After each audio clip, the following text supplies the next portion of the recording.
I want to share with you one of my favorite tools. Hi, it's Miss Shelby.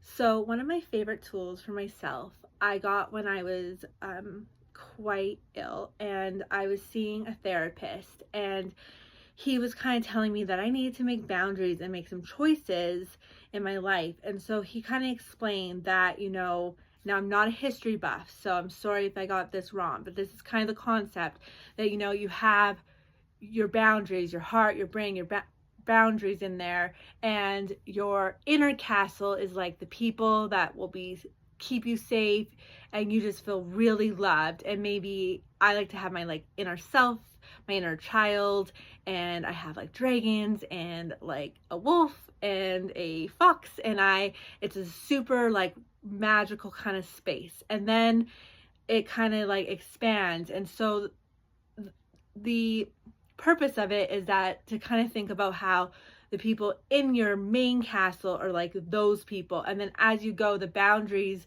extend, and the people that aren't going to be the people that you want close in there because maybe they're toxic, not healthy, they're going to be far, far, far away. And so then you're kind of protecting your peace, and it's kind of a reminder for me to make the right choices, to have my boundaries, and to feel safe.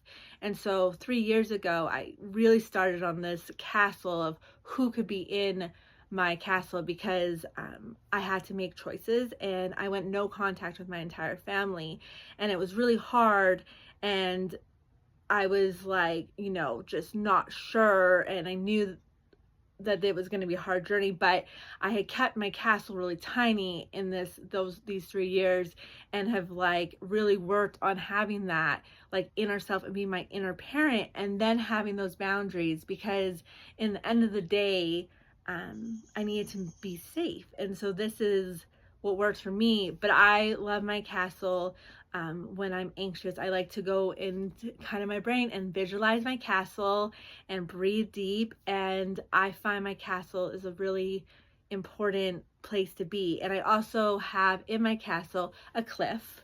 And in the cliff is where I would, things that, I was anxious about, or things that like are none of my business, like I need to not worry about, I will often go and visualize me taking them and dropping them off the cliff. And when they're in the cliff, they're gone.